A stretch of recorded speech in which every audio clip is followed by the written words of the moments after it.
Hi friends, బొబ్బట్లు, భక్షాలు, Pooran పోలి ఇలా వీటిని ఒక్కో ప్రాంతంలో ఒక్కో పేరుతో పిలుస్తారు. అనేక రకాలుగా చేస్తారు. కొబ్బరి బెల్లం కలిపి తింటే వచ్చే రుచి గురించి మీకు ప్రత్యేకంగా చెప్పనవసరం లేదు. వీటి వల్ల కలిగే ఆరోగ్య ప్రయోజనాలు కూడా ఎన్నెన్నో.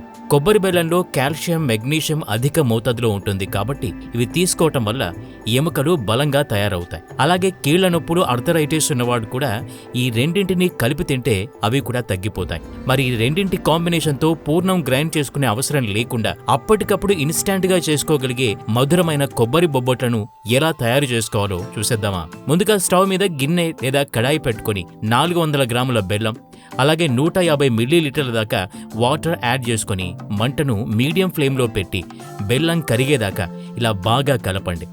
బెల్లం పూర్తిగా కరిగిపోయాక 4-5 నిమిషాల పాటు మీడియం ఫ్లేమ్లోనే బాయిల్ చేసుకోండి. అప్పుడే ఇలా నురగ ఏర్పడి చిక్కగా మారుతుంది. ఈ స్టేజ్లో స్టవ్ ఆఫ్ చేసి దించేసుకోండి. బెల్లంలో చిన్న చిన్న రాళ్లు ఉంటాయి కాబట్టి అడుగు చివరన కాస్త చెక్ చేసుకుని పక్కనుంచుకోండి. ఇప్పుడు స్టవ్ మీద కడాయి పెట్టుకుని 200 మిల్లీలీటర్ల వాటర్ యాడ్ చేసుకోండి. అలాగే 50 గ్రాముల చక్కెర వేసుకుని మీడియం ఫ్లేమ్లో చక్కెర ఇలా కరిగేదాకా కలపండి. చక్కెర కరిగిన తర్వాత 1 టేబుల్ స్పూన్ నెయ్యి యాడ్ చేసుకుని ఓసారి కలపండి. ఆ తర్వాత 100 గ్రాముల బొంబాయి రవ్వ ఇలా బాగా కలుపుతూ యాడ్ చేసుకోండి.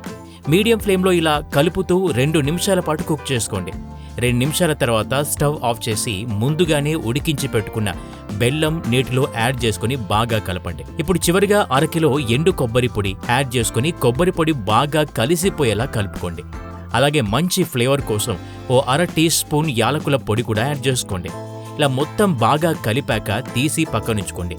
ఈ భక్ష్యాల కోసం కావాల్సిన కొబ్బరి బెల్లం స్టఫ్ అయితే తయారైపోయింది. తర్వాత ప్రాసెస్ కోసం 350 గ్రాముల భక్ష్యాల రవ్వ తీసుకోండి. తర్వాత 4-5 టేబుల్ స్పూన్ల మైదా పిండి, అలాగే తగినన్ని నీళ్లు కూడా యాడ్ చేసుకుని బాగా కలుపుకోండి. చపాతీ పిండి మాదిరిగా గట్టిగా కాకుండా మెత్తగా ఈ కన్సిస్టెన్సీ వచ్చే విధంగా వాటర్ అడ్జస్ట్ చేసుకుంటూ కలుపుకోండి. ఇలా కలుపుకున్న తర్వాత కవర్ చేసి అరగంట పాటు వదిలేయండి. నేను చెప్పిన కొలతలతో యాజ్ ఇట్ ఈజ్గా చేసుకుంటే కొబ్బరి బెల్లం మిశ్రమం ఇంకా సగం మిగులుతుంది. సమయం సరిపోక మేం సగమే చేస్తున్నాం. మీరు ఈ భక్ష్యాల రవ్వ కలుపుకునేటప్పుడు మేం చెప్పిన క్వాంటిటీకి డబుల్ అంటే 700 గ్రాములు తీసుకుంటే సరిపోతుంది.